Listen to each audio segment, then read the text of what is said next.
Hello everyone, welcome back. आज हम start करेंगे आपकी एक्सरसाइज 2.2 और उसका क्वेश्चन नंबर फर्स्ट का थर्ड पार्ट, जिसमें हमें ज्ञात क्या करना है। एक द्विघात बहुपद दिया गया है और उस द्विघात बहुपद के हम शून्यक ज्ञात करेंगे। तो एक बार शून्यक होते क्या हैं, तो जो भी द्विघात बहुपद अगर दिया है उसमें चर राशि देखेंगे, जो चर राशि का मान आता है उसी मान को हम शून्यक बोलते हैं। तो यहाँ पर जो द्विघात बहुपद दिया हुआ है उसमें चर राशि क्या है, x। इसका मतलब हमें x का मान ज्ञात करना है और ज्ञात करने अगर कर लेते हैं तो इससे आप शून्यक ज्ञात कर पाओगे। तो आइए शुरू करते हैं। तो सबसे पहले हमें देखना है कि जो दिया गया द्विघात बहुपद है वो क्या इस व्यापक रूप में ax² plus bx plus c के रूप में लिखा है या नहीं लिखा। तो यहाँ पर ax² मतलब 6x² वाला पद तो है, लेकिन उसके बाद bx आता है मतलब x वाला पद आता है। तो यहाँ पर bx वाला पद नहीं लिखा हुआ, तो हम करेंगे क्या, लिख लेंगे द्विघात बहुपद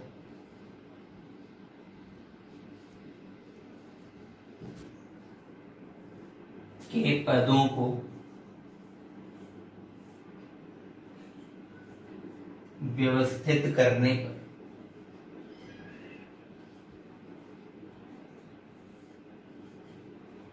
अगर व्यवस्थित करते हैं तो उससे आपको क्या मिल जाएगा, द्विघात बहुपद 6x² लिख लोगे। पहले क्या लिख लेना है, -7x -3 और बराबर लिख लेते हैं 0 के।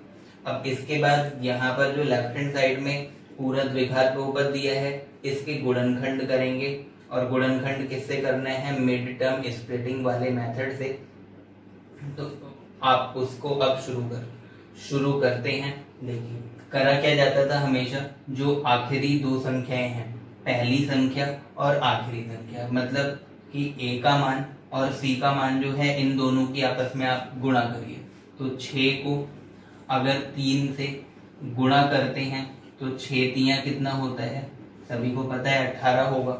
तो इसका मीनिंग क्या है कि हमें कोई ऐसी दो संख्याएं सोचनी होंगी जिससे कि गुणा करने पर कितना आ जाएगा 18 और जोड़ने या घटाने पर कितना मिलना चाहिए, 7 आ जाना चाहिए। या ऐसा बोल सकते हैं कि मध्य पद जो है उसको ऐसी दो संख्याओं के रूप में योग के या व्यवकलन के मतलब घटाने के रूप में व्यक्त करना है, जिससे उन दो संख्याओं का जो गुणनफल आए वो इन दोनों संख्याओं के गुणनफल के बराबर हो, मतलब 6 तियां 18 आ जाए, और उनको घटाने पर या जोड़ने पर मध्य पद मतलब 7 आ जाना चाहिए।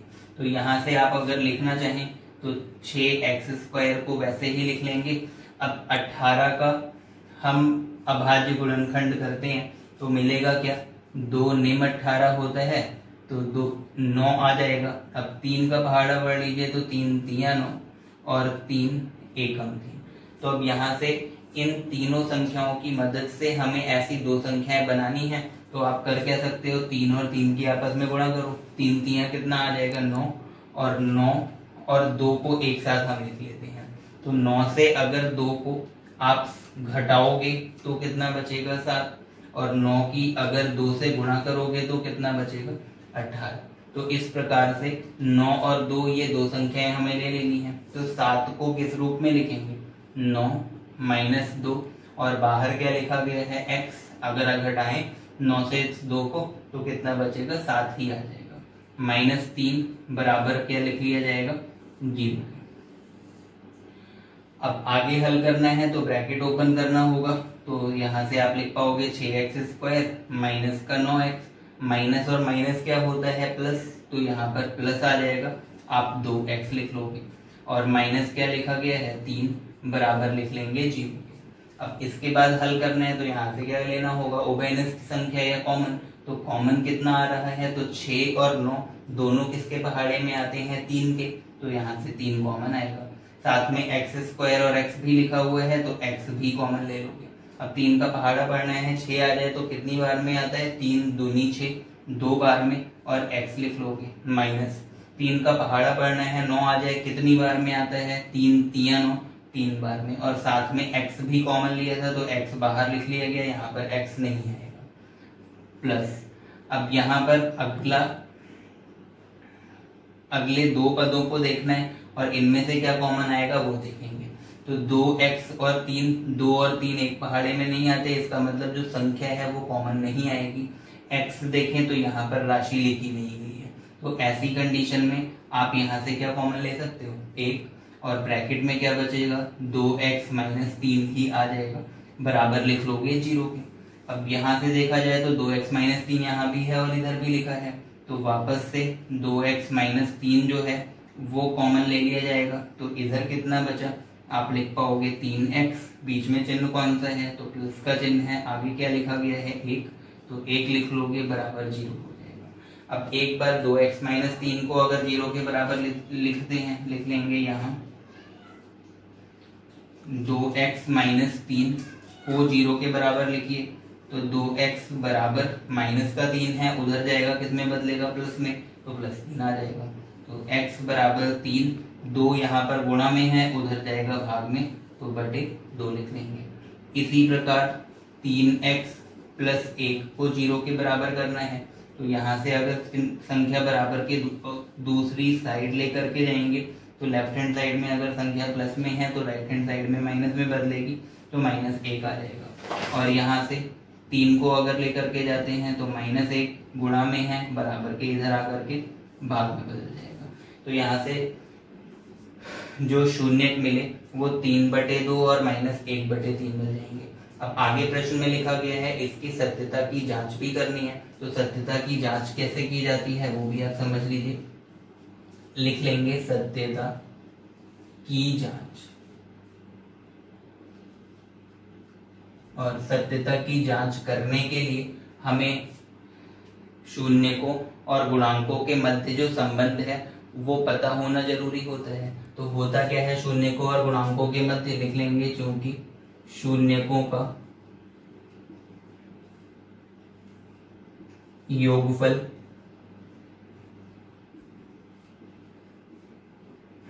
अल्फा प्लस बीटा बराबर किसके -b/a के। तो अब आप मान रखिए अल्फा का मान कितना है, तो यहाँ पर आप लिख सकते हैं 3/2, और बीटा का मान कितना है -1/3, तो इधर से आप लिख लोगे 3/2, बीटा का मान लिखेंगे -1/3 बराबर b का मान कितना है। तो अब ये जो द्विघात बहुपद है इसको इससे तुलना किया जाए तो a का मान 6 मिलेगा, b का मान -7 आएगा, और c का मान कितना लिखेंगे -3। तो यहाँ से ऐसा ही कर लेते हैं, b का मान कितना बोला bx लिखा है, यहाँ -7x लिखा है, तो आप -7 लिख लोगे बटे a का मान कितना लिखा गया है, तो a के मान की जगह पर क्या लिखा है 6, तो आप यहाँ पर 6 लिख सकते हो। अब लेफ्ट हैंड साइड अलग सॉल्व होगी, राइट हैंड साइड अलग सॉल्व होगी। एलसीएम अगर लेते हैं तो 2 और 3 का कितना आता है 6, तो आप 6 लिख लोगे। पहाड़ा पढ़ना है 2 3 6 होता है तो 3 आया, और 3 की किससे गुणा करेंगे अंश में जो संख्या है, तो 3 3 कितना आ जाएगा 9 लिख लिया जाएगा। प्लस और माइनस चिन्ह हम लगा लेते हैं, माइनस का चिन्ह आ जाएगा। 3 का पहाड़ा पढ़ना है 6 आ जाए तो 3 दूनी 6 होता है, 2 आया, और 2 को जब 1 से गुणा करेंगे तो 2 एकम 2 आ जाएगा। इधर भी हल करें तो माइनस और माइनस क्या आता है प्लस, तो +7/6 मिलेगा, और 9 से 2 को अगर घटाते हैं तभी भी कितना आएगा 7/6 लिख लेंगे बराबर 7/6। तो यहाँ से लेफ्ट हैंड साइड किसके बराबर आ रही है राइट हैंड साइड के, तो एक स्टेप आपका कंप्लीट हो गया। अब ऐसे ही हमें शून्यकों के गुणनफल को भी जांचना है, तो उसके लिए भी शुरू कर लेते हैं। लिख लेंगे शून्यकों का गुणनफल अल्फा गुणा बीटा किसके बराबर आता है, तो वो c/a के बराबर होता है। लिखेंगे चूंकि alpha into beta is equal to c/a, तो यहाँ से अल्फा का मान फिर से कितना 3/2 इंटू बीटा का मान कितना है -1/3, और आपस में क्या हो रही है संख्याओं की गुणा, बराबर c/a लिखना है। तो c का मान कितना है, अब तो अचल राशि होती है तो आप लिखोगे यहाँ से कितना -3, तो -3 आ जाएगा। a का मान ये संख्या लिखनी थी तो वो कितनी है 6, तो यहाँ 6 लिख लेंगे। अब आप काट सकते हो, 3 एकम 3 और 3 एकम 3, तो 1 से 1 की अगर गुणा करें तो 1 एकम कितना होता है, 1 लिख लेंगे, चिन्ह माइनस का है यहाँ पर लगा लेंगे, बटे क्या लिखा हुआ है 2 और इधर 1 है तो 2 एकम कितना आएगा, 2 लिख दिया जाएगा। यहाँ से अगर काटे तो 3 एकम 3 और 3 दूनी 6, तो उत्तर कितना आएगा, -1/2 आ जाएगा। तो यहाँ से भी आप क्या लिख सकते हो, लेफ्ट हैंड साइड किसके बराबर आ रही है, राइट हैंड साइड के। तो इस प्रकार हम यहाँ से सत्यता की जांच भी कर सकते हैं। तो अब फोर्थ पार्ट पर आते हैं इसी क्वेश्चन के। लिखा हुआ है बहुपद 4u² + 8u। तो यहाँ पर अगर देखा जाए तो व्यापक रूप द्विघात बहुपद का होता क्या है, ax² + bx + c के रूप में। तो यहाँ पर संख्या जो है ax² और bx वाले दोनों पद लिखे हुए हैं, 4u² + 8u, लेकिन अचर राशि यहाँ पर नहीं है। तो हम कर क्या लेंगे, यहाँ से लिख सकते हैं इसी बहुपद को इस रूप में 4u² + 8u प्लस अचर राशि कुछ भी नहीं तो 0 बराबर कितना लिखेंगे, 0। तो ये क्या मिल गया हमको, एक द्विघात बहुपद पूर्ण रूप से प्राप्त हुआ है। इसको समीकरण नंबर 1 मान लेते हैं। अब इसके बाद हल करना है, मतलब कि शून्य ज्ञात करने हैं। तो शून्य ज्ञात करने के लिए फिर से वही क्या किया जाएगा, इस द्विघात बहुपद के गुणनखंड करने पड़ेंगे। अब द्विघात बहुपद के गुणनखंड करने के लिए 8 को ऐसे 2 भागों में बांटना है जिससे कि गुणा करने पर कितना आ जाए, तो 4 और 0 की गुणा करके देखें तो 0। तो ऐसा हम ये बोल सकते हैं कि पॉसिबल नहीं है।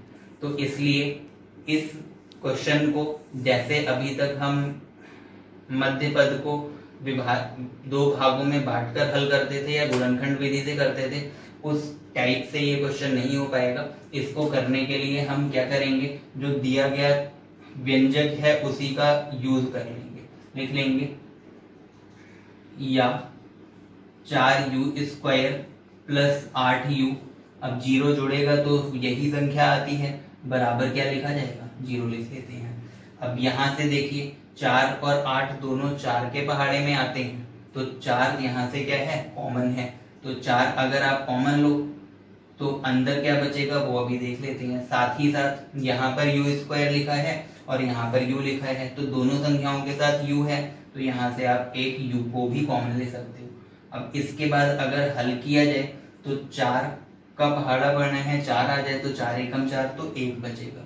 u² था मतलब u गुणा u लिखा गया था, तो 1 u आपने लिख लिया बाहर, तो अंदर 1 u बचेगा, तो वो आप u लिख लोगे। बीच में चिन्ह कौन सा है, तो प्लस का लगा लिया जाएगा। आगे 4 का पहाड़ा पढ़ना है कि 8 आ जाए, तो 4 दूनी कितना होता है, 8। u कॉमन ले लिया गया था तो ये u आ गया बाहर, तो यहाँ पर u बचेगा नहीं, केवल ब्रैकेट में u + 2 आ जाएगा, = 0 लिख सकते हैं। अब यहाँ से भी 2 गुणनखंड मिल गए, एक तो 4u मिल रहा है और दूसरा u + 2 मिल रहा है। तो आप यहाँ से एक बार लिख सकते हैं, अतः एक बार क्या करना है, 4u को 0 के बराबर लिखना है, तो 4 यहाँ गुणा में है, बराबर के इधर जाएगा, किसमें बदलेगा, भाग में, तो u = 0/4 लिखोगे, तो u का मान क्या आना है, 0 के बराबर आ जाएगा। इसी प्रकार एक बार u + 2 को 0 के बराबर लिखना है, तो लिख लेंगे u + 2 = 0। तो प्लस का चिन्ह है, बराबर के उधर जाएगा, माइनस में बदलेगा, तो यहाँ से भी u बराबर कितना लिखा जाएगा, -2। तो 2 शून्य मिल गए, एक 0 मिला है और दूसरा कितना मिल गया है, -2। अब इसके बाद इसी प्रश्न में सत्यता की जांच भी करनी है। तो सत्यता की जांच करने के लिए एक को अल्फा मान लेंगे और दूसरे को क्या मानेंगे, बीटा मान लेंगे। तो एक अल्फा का मान 0 लिख लेंगे, बीटा का मान कितना, -2, या इसका उल्टा भी कर सकते हैं। ऐसे ही a, b और c के मान भी चाहिए। तो सबसे पहले क्या कर लिख लेंगे, समीकरण 1 की तुलना, ऐसा लिख लेते हैं, समीकरण 1 की तुलना व्यापक द्विघात बहुपद या व्यापक समीकरण से करने पर, और अगर व्यापक समीकरण से तुलना करते हैं तो यहाँ पर क्या बन जाएगा, देख लीजिए, x² मतलब u² का गुणन कितना लिखा है 4, या गुणांक क्या लिखा है 4, तो a का मान कितना लिखेंगे 4 के बराबर। bx है तो 8u लिखा हुआ है, तो b का मान कितना आ जाएगा 4 के बराबर, सॉरी 8 के बराबर। और c तो प्लस कितना है 0, c का मान क्या लिखा जाएगा 0। तो a b c भी मिल गए, अल्फा और बीटा भी मिल गए। अब करेंगे हम सत्यता की जांच वाला पार्ट। तो वो करने के लिए आप पहले यहाँ लिख लोगे सत्यता की जांच। और सत्यता की जांच केवल ये बताती है कि हमारा जो उत्तर आया है वो सही है या फिर गलत है। तो आपने सूत्र पढ़ रखा है अल्फा प्लस बीटा किसके बराबर होता है माइनस b बटे a के। तो अल्फा का मान कितना है 0, यहाँ रख देंगे। बीटा का मान कितना है -2, यहाँ पर लिख लोगे बराबर माइनस का चिन्ह। b का मान कितना है, तो यहाँ से b का मान 8 लिखा हुआ है बटे a का मान कितना है, तो a का मान यहाँ से 4 लिखा हुआ है, तो यहाँ 4 लिख दिया जाएगा। प्लस और माइनस क्या होता है माइनस, तो क्या आएगा 0 -2 बराबर 4 एकम 4, 4 दूनी 8, तो यहाँ से कितना -2।